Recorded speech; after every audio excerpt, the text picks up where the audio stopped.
ಇಂದಿನ UPA ಸರ್ಕಾರ ಮನಮೋಹನ್ ಸಿಂಗ್ ಅವರು ಪ್ರಧಾನಮಂತ್ರಿಗಳಾಗಿರ್ತಂಥ ಸಂದರ್ಭದಲ್ಲಿ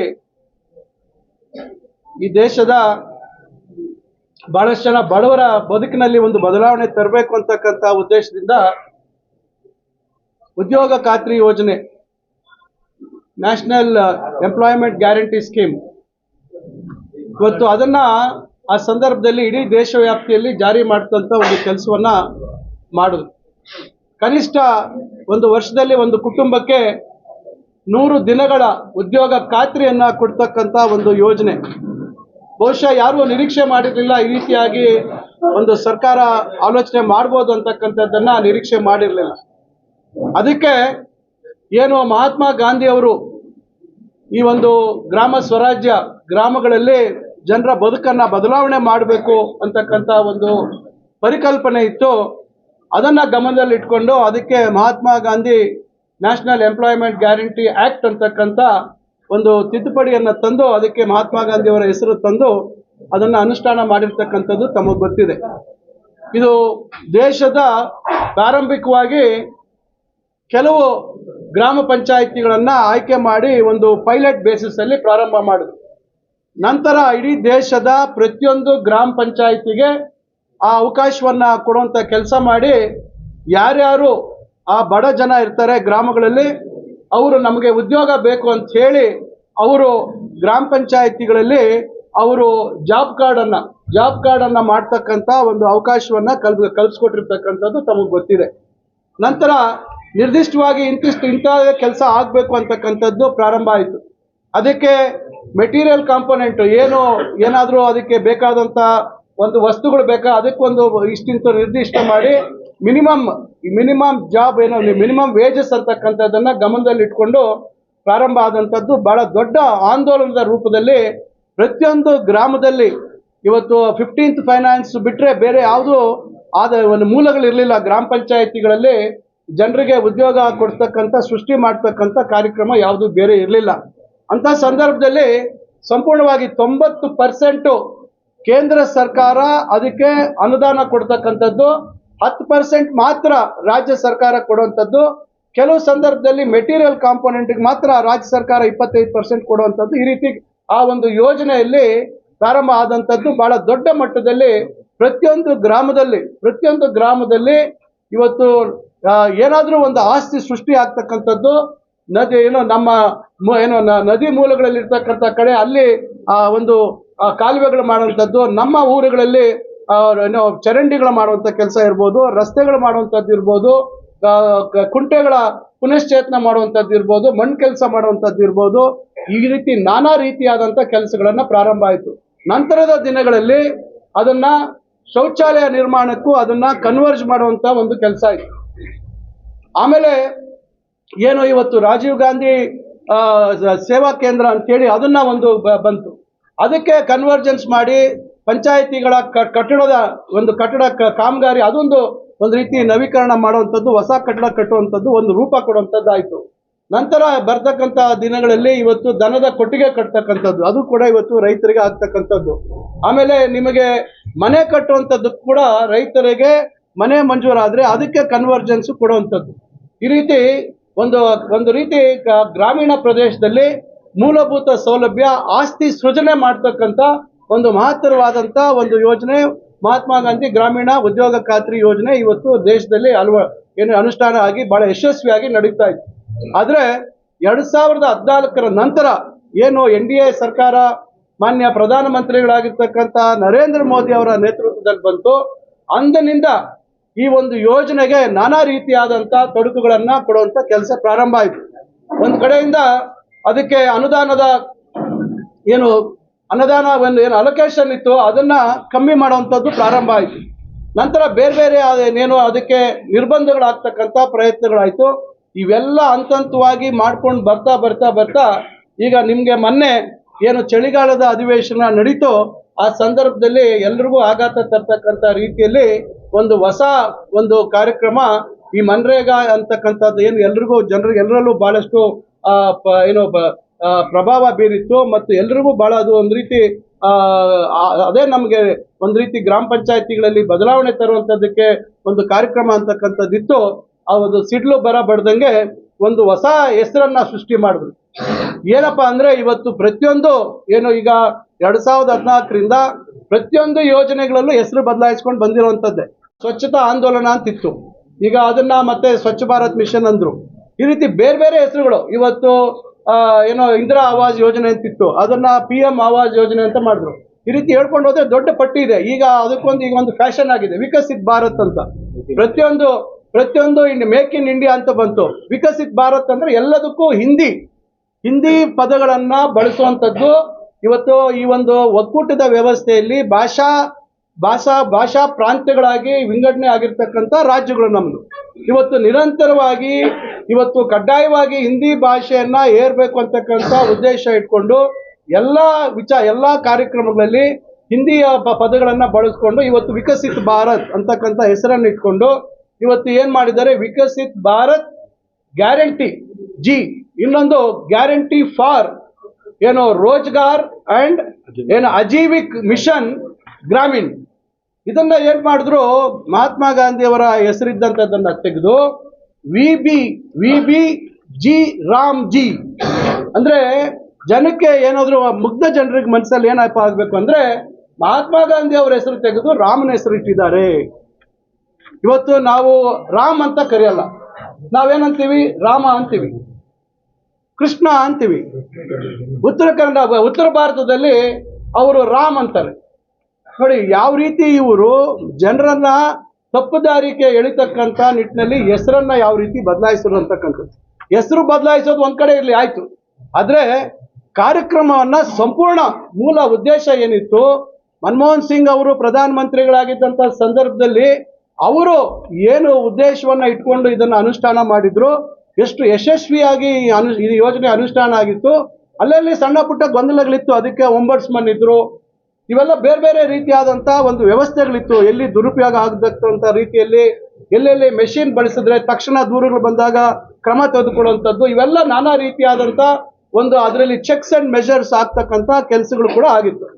ಇವೆಲ್ಲ ಆದಂಥ ಸಂದರ್ಭದಲ್ಲಿ ಕೂಡ ಇವತ್ತು ನಾನು ತಮಗೆ ಒಂದು ಅಂಕಿಅಂಶ ಕೊಡ್ತೇನೆ.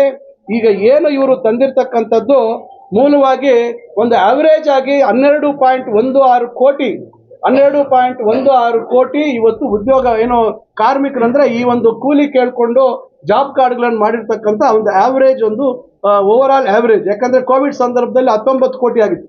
ಕೋವಿಡ್ ಸಂದರ್ಭದಲ್ಲಿ ಉದ್ಯೋಗ ಬಯಸಿರ್ತಕ್ಕಂಥವರ ಸಂಖ್ಯೆ 19 ಕೋಟಿ ಆಗಿತ್ತು. ಈ 12.6 ಕೋಟಿಯಲ್ಲಿ 53.61% ಇವತ್ತು ಪರ್ಸೆಂಟೇಜ್ ಅಂದ್ರೆ 6.21 ಕೋಟಿ 53% ಮಹಿಳೆಯರೇ ಇದರಲ್ಲಿ ಎನ್ರೋಲ್ಮೆಂಟ್ ಆಗಿದ್ರು. ವಿಶೇಷವಾಗಿ ಮಹಿಳೆಯರು ನಮ್ಗೆ ಉದ್ಯೋಗ ಬೇಕು ಅಂತಕ್ಕಂಥದ್ದನ್ನ ಎನ್ರೋಲ್ಮೆಂಟ್ ಆಗಿರ್ತಕ್ಕಂಥದ್ದು. ಇದರಲ್ಲಿ ನೀವು ತಗೊಂಡಾಗ ಮತ್ತೆ ಇದರಲ್ಲಿ ಪರಿಶಿಷ್ಟ ಜಾತಿ 17% ಇದ್ದಾರೆ, ಪರಿಶಿಷ್ಟ ಪಂಗಡ 11% ಇವತ್ತು ಕೂಲಿ ಬೇಕು ಅಂತಕ್ಕಂಥದ್ದು. ಈಗ ಈ ರೀತಿ ಇವತ್ತು ಕೂಲಿ ಬಯಸಿರ್ತಕ್ಕಂಥದ್ದು ಈಗ ಇವತ್ತು ಏರ್ತಾ 80 ರೂಪಾಯಿಂದ ಏರ್ತಾ 125 ಆಯಿತು. ಈ ಥರ ಏರ್ತಾ ಕಾಲಕ್ರಮೇಣ ಇವತ್ತು ಏನು ಮಿನಿಮಮ್ ವೇಜಸ್ ಇದ್ರ ಪ್ರಕಾರ ಏರ್ಕೊಂಡು ಹೋಗಿ ಇವತ್ತು 370 ರೂಪಾಯಿ ಒಂದು ದಿವಸಕ್ಕೆ ಕೂಲಿ ಕೊಡುವಂಥದ್ದು ಆಗಿದೆ. ಈ ರೀತಿಯಾಗಿ ಏರಿಕೆ ಆಗಿ ಬಂದಿರತಕ್ಕಂಥದ್ದನ್ನ ಏಕಾಏಕಿ ಇವರು ಯಾವುದೇ ರೀತಿ ಏನೋ ಒಂದು ಚರ್ಚೆಗಳಾಗಿಲ್ಲ, ಇವತ್ತು ಸಾರ್ವಜನಿಕರ ಅಭಿಪ್ರಾಯಗಳನ್ನು ಪಡ್ಕೊಂಡಿಲ್ಲ. 17ನೇ ತಾರೀಕು ಡಿಸೆಂಬರ್ 17ರಂದು ಮಂಡನೆ ಮಾಡ್ತಾರೆ, 8 ಗಂಟೆಗಳ ಕಾಲ ಚರ್ಚೆ ಆಗುತ್ತೆ. 18ನೇ ತಾರೀಕು ಅದನ್ನ ಬಹುಮತದ ಮೇಲೆ ಅದನ್ನ ಅನುಮೋದನೆ ಆಗುತ್ತೆ. ಈ ರೀತಿಯಾಗಿ ಇವರು ಮಾಡಿರ್ತಕ್ಕಂಥದ್ರಲ್ಲಿ ಇವತ್ತು ಬಹಳಷ್ಟು ಇದರಲ್ಲಿ ಲೋಪಗಳಿರ್ತಕ್ಕಂಥದ್ದು. ಈಗ ನಾನು ಆಗಲೇ ಹೇಳಿದೆ, 90% ಕೇಂದ್ರ ಸರ್ಕಾರ, 10% ರಾಜ್ಯ ಸರ್ಕಾರದ ಪಾಲಿತ್ತು. ಆದರೆ ಇವರು ಈಗ ಏಕಾಏಕಿ ಅವರೇ ಒಕ್ಕೂಟದ ವ್ಯವಸ್ಥೆಯಲ್ಲಿ ಯಾವುದಾದ್ರೂ ರಾಜ್ಯದ ಮೇಲೆ ಆರ್ಥಿಕವಾದಂಥ ಏನಾದರೂ ಒಂದು ಹೊರೆ ಮತ್ತೊಂದು ಅಥವಾ ಒಂದು ವ್ಯವಸ್ಥೆ ಒಂದು ಒಡಂಬಡಿಕೆ ಆಗುವಂಥ ಸಂದರ್ಭದಲ್ಲಿ ಆ ರಾಜ್ಯಗಳ ಅನುಮತಿಯನ್ನು ಪಡಿಬೇಕಾಗುತ್ತೆ. ಏಕಾಏಕಿ ಏನು ಮಾಡಿದ್ರು, ಕೇಂದ್ರ ಸರ್ಕಾರದ 60% ಪಾಲು, ರಾಜ್ಯ ಸರ್ಕಾರದ 40% ಪಾಲು ಅಂತಕ್ಕಂಥದ್ದನ್ನ ಇದರಲ್ಲಿ ತೀರ್ಮಾನ ಮಾಡ್ತಾರೆ. ಅವರು ಹೇಳುವಂಥದ್ದು ಈಗ 100 ದಿನ ಕಡ್ಡಾಯವಾಗಿ 100 ದಿನ ಉದ್ಯೋಗ ಕೊಡಬೇಕು ಅಂತಕ್ಕಂಥದ್ದು. ಆಮೇಲೆ ಇವತ್ತು ದೇಶವ್ಯಾಪ್ತಿ ಎಲ್ಲಾ ಗ್ರಾಮ ಪಂಚಾಯತಿಗಳಿಗೂ ಹಿಂದೆ ಇಂತ ಮನ್ರೇಗಾ ಅಲ್ಲಿ ಆಗಿದೆ. ಆದ್ರೆ ಈಗ ಇವ್ರು ತರ್ತಕ್ಕಂಥ ವ್ಯವಸ್ಥೆಯಲ್ಲಿ ಏನಾಗಿದೆ, ನಿಮಗೆ ಆಶ್ಚರ್ಯ ಪಡ್ತೀರಾ, ಆ ಯಾವ ಪಂಚಾಯಿತಿಗಳಿಗೆ ಜವಾಬ್ದಾರಿ ಇಲ್ಲ. ಅದು ಇವತ್ತು PM ಗತ ಏನು ಶಕ್ತಿ, ಅದು PM ಗತಿಶಕ್ತಿ ಯೋಜನೆ ಅಂತೇಳಿ ಅಲ್ಲಿ ಇರ್ತಕ್ಕಂಥ ಕಾರ್ಯಕ್ರಮಗಳನ್ನು ಮಾತ್ರ ಗ್ರಾಮ ಪಂಚಾಯಿತಿಗಳು ಅವ್ರು ಕೊಡುವಂತ ಸೂಚನೆ ಮೇಲೆ ತಗೋಬೇಕು. ಆಮೇಲೆ ಗ್ರಾಮ ಪಂಚಾಯಿತಿಗಳು ಯಾವುದು ಈ ಯೋಜನೆ ವ್ಯಾಪ್ತಿಗೆ ಬರ್ತದೆ ಅಂತ ಹೇಳಿದ್ರೆ ಅವರು ಆಯ್ಕೆ ಮಾಡುವಂಥದ್ದು ಮಾತ್ರ ಬರ್ತದೆ. ಏನು ಹಿಂದೆ ಎಲ್ಲಾ ಗ್ರಾಮ ಪಂಚಾಯಿತಿಗಳಿಗೆ, ಉದಾಹರಣೆಗೆ ಒಂದು ಪಂಚಾಯಿತಿ ಇಲ್ಲೊಂದು ಎಕ್ಸ್ ಪಂಚಾಯಿತಿ ಇದೆ, ಪಕ್ಕದಲ್ಲಿರೋ ಪಂಚಾಯಿತಿ ಆಯ್ಕೆ ಆಗದೆ ಇರ್ಬೋದು. ಈ ರೀತಿಯಾಗಿ ಇವತ್ತು ಮಾಡುವಂಥದ್ದು ಅವ್ರು ಈಗ ಎಲ್ಲರಿಗೂ ಏನು ಅಪಪ್ರಚಾರ ಮಾಡ್ತಾ ಇದ್ದಾರೆ, ತಪ್ಪು ದಾರಿಗೆ ಎಳಿತಾ ಇದ್ದಾರೆ ಅಂದ್ರೆ ನಾವು 125 ದಿವಸ ಕೊಡ್ತೀವಿ ಅಂತ.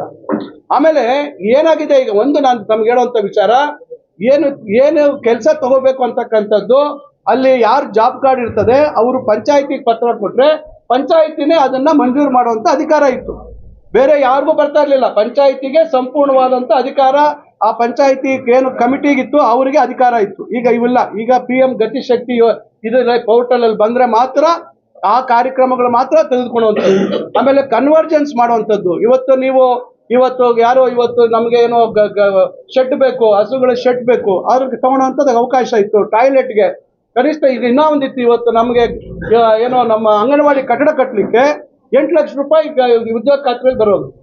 ಇಲಾಖೆಯಿಂದ 5 ಲಕ್ಷ ಅಥವಾ ಬೇರೆ ಹೆಚ್ಚುವರಿ ಕೊಟ್ಟು 13 ಲಕ್ಷದಲ್ಲಿ ಬಿಲ್ಡಿಂಗ್ ಆಗ್ತಾ ಇತ್ತು. ಇವತ್ತು ಏನು ನಮ್ಮ ಅಂಗನವಾಡಿ ಕಟ್ಟಡಗಳಾಗ್ತಾ ಇತ್ತು. ಈ ರೀತಿ ಒಂದು ಶಾಲಾ ಕಾಂಪೌಂಡ್ ಕಟ್ಟೋಕೆ ಅವಕಾಶ ಇತ್ತು. ಈ ತರ ಬಹಳಷ್ಟು ಕೆಲಸಗಳು ಮಾಡುವಂಥದ್ದಕ್ಕೆ ಅವಕಾಶ ಇತ್ತು. ಆದ್ರೆ ಆ ಅವಕಾಶಗಳನ್ನೆಲ್ಲ ಕಿತ್ತಾಕುವಂತ ಕೆಲಸ ಆಗಿದ್ದಾರೆ.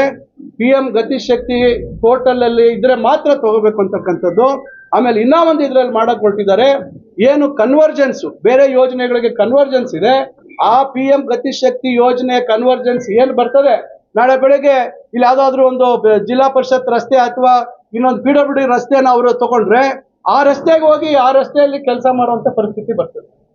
ಅವರ ಗ್ರಾಮಗಳಲ್ಲಿ ಮಹಾತ್ಮ ಗಾಂಧಿ ಅವರು ಹೆಸರನ್ನ ಇಟ್ಟಿರ್ತಕ್ಕಂಥ ಉದ್ದೇಶ ಇಷ್ಟೇ, ಆ ಗ್ರಾಮಗಳ ಅಭಿವೃದ್ಧಿ ಆಗ್ಬೇಕು ಅಂತಕ್ಕಂಥದ್ದು ಅವರ ಪರಿಕಲ್ಪನೆ, ಮಹಾತ್ಮ ಗಾಂಧಿ ಅವರ ಪರಿಕಲ್ಪನೆ. ಇದು ಆ ಗ್ರಾಮ ಪಂಚಾಯತಿ ವ್ಯಾಪ್ತಿಯಲ್ಲೇ ಕೆಲಸ ಆಗ್ಬೇಕು ಅಂತಕ್ಕಂಥ ಪರಿಕಲ್ಪನೆಯನ್ನು ಇಟ್ಕೊಂಡೇ ಈ ಒಂದು ಯೋಜನೆಯನ್ನ ಅವತ್ತು ರೂಪಿಸಿರ್ತಕ್ಕಂಥದ್ದು.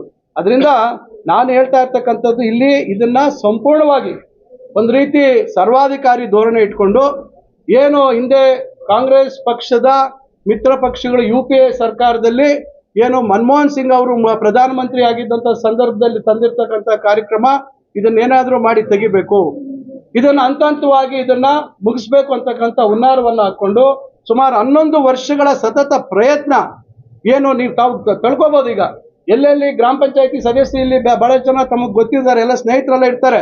ಇತ್ತೀಚೆಗೆ ಏನು ಕೆಲಸನೇ ಆಗ್ತಾ ಇರಲಿಲ್ಲ ಗ್ರಾಮ ಪಂಚಾಯತಿಗಳಲ್ಲಿ. ಆಮೇಲೆ 15ನೇ ಹಣಕಾಸು ಏನು ಗ್ರಾಮ ಪಂಚಾಯತಿಗಳಿಗೆ ಬರುವಂತ ಅನುದಾನ ಅದನ್ನು ಕೂಡ ಬಿಡುಗಡೆ ಮಾಡಿಲ್ಲ. ಅದನ್ನು ಕೂಡ ಇವತ್ತು ಗ್ರಾಮ ಪಂಚಾಯತಿಗಳಲ್ಲಿ ಆಗ್ಬೇಕಾಗಿರ್ತಕ್ಕಂಥ ಕೆಲಸ ಕಾರ್ಯಗಳಿಗೆ 11ನೇ ಹಣಕಾಸಿನ ಅನುದಾನ ಬಿಡುಗಡೆ ಮಾಡಿಲ್ಲ. ಇವತ್ತು ತಮಗೆ ಜಲ್ ಜೀವನ್ ಮಿಷನ್ ಬಗ್ಗೆ ತಮಗೆ ಗೊತ್ತಿದೆ. ಎಲ್ಲೋದ್ರೂ ಹರ್ ಘರ್ ಜಲ್ ಅಂತ ಹೇಳ್ಕೊಂಡು ಓಡಾಡ್ತಾರೆ. ನಾನು ಪದೇ ಹೇಳಿದ್ದೀನಿ, 45% ಕೇಂದ್ರ ಸರ್ಕಾರದಿತ್ತು, 45% ರಾಜ್ಯ ಸರ್ಕಾರದಿತ್ತು, 10% ಸಮಾಜ ಏನು ನಮ್ಮ ಒಂದು ಕಮ್ಯುನಿಟಿ ಕಾಂಟ್ರಿಬ್ಯೂಷನ್ ಇತ್ತು. ಆದ್ರೆ ನಮ್ಮ ಸರ್ಕಾರ 2023ಕ್ಕೆ ರಾಜ್ಯದಲ್ಲಿ ಬಂದ ನಂತರ ಕಮ್ಯುನಿಟಿ ಪಾರ್ಟಿಸಿಪೇಷನ್ ಇರಲ್ಲ, ಬಹಳಷ್ಟು ಜನ ದುಡ್ಡು ಕೊಡಲ್ಲ ಅಂತೇಳಿ ಆ 10% ನಾವೇ ರಾಜ್ಯ ಸರ್ಕಾರ ಭರಿಸ್ತೀವಿ ಅಂತೇಳಿ 55% ಇಟ್ಕೊಂಡು ನಾವೇ ಸರ್ಕಾರ ಕೊಟ್ಕೊಂಡು 45% ಕೊಡೋಂಥವ್ರು ಅಲ್ಲಿ ಅವರು ಅದಕ್ಕೆ ಅದೇನು ಕಂಡೀಷನ್ಸು ಅವ್ರದೇ ಹೆಸರು ಇರಬೇಕು, ಬೇರೆ ಯಾರ್ದು ಇರಬಾರ್ದು, ರಾಜ್ಯ ಸರ್ಕಾರದ ಹೆಸರು ಇರಬಾರ್ದು.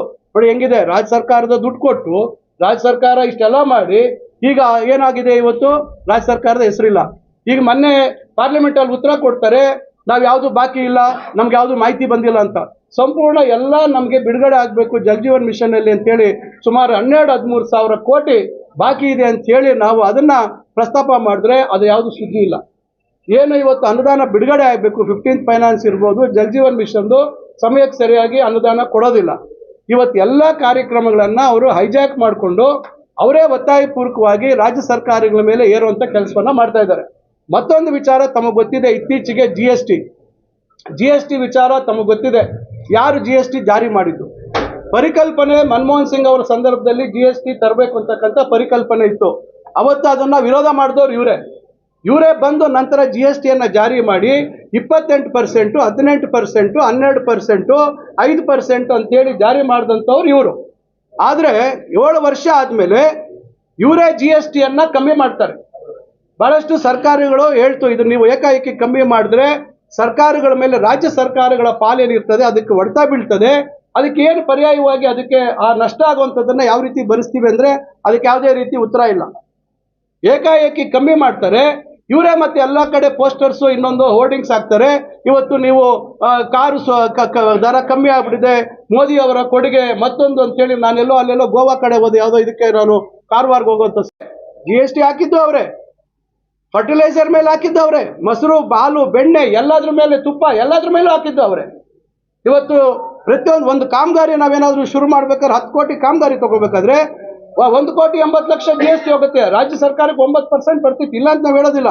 ಆದ್ರೆ ಇಷ್ಟು ದೊಡ್ಡ ಹೊರೆಯನ್ನು ಹಾಕ್ದಂಥವ್ರು ಅವರೇ GST ಕಮ್ಮಿ ಮಾಡಿಕೊಂಡು ಅಂಗಡಿಗೆ ಹೋಗಿ ಸ್ವೀಟ್ ತಿನ್ಸೋಂಥ ಕೆಲಸಗಳನ್ನ ಮಾಡ್ತಿದ್ರು. ಏನು ರೈತರ ಮನೆಗೆ ಹೋಗಿ ಟ್ರ್ಯಾಕ್ಟರ್ ಎತ್ಕೊಂಡು ಟ್ರ್ಯಾಕ್ಟರ್ ಓಡಿಸಿ ಅಲ್ಲಿ ಹೋಗಿ ಸ್ವೀಟ್ ತಿನ್ಸೋದು ಯಾರು ಸ್ವಾಮಿ ಹಾಕ್ದವ್ರು GST? ಇವತ್ತು ಇದೇ GST ಕಡಿತ ಏನ್ ಮಾಡಿದ್ದಾರೆ ರಾಜ್ಯ ಸರ್ಕಾರಗಳಿಗೆ. ಇವತ್ತು ನಮ್ಮ ರಾಜ್ಯಕ್ಕೆ ಸುಮಾರು 6 ರಿಂದ 7 ಸಾವಿರ ಕೋಟಿ ಒಂದು ವರ್ಷದಲ್ಲಿ ಇವತ್ತು ಕಮ್ಮಿ ಆಗ್ತಕ್ಕಂಥ ಪರಿಸ್ಥಿತಿ ಆಗಿದೆ. ಇದನ್ನ ಈ ನಷ್ಟ ಯಾರು ಭರಿಸ್ತಾರೆ ಹೇಳಿ?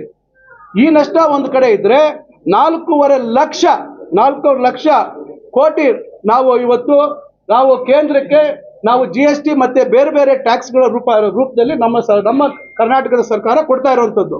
ಅದ್ರಲ್ಲಿ ನಮ್ಗೆ ಎಷ್ಟು ಕೊಡ್ತೀರಾ ನೀವು? 13% ಬರ್ತಾ ಇದೆ.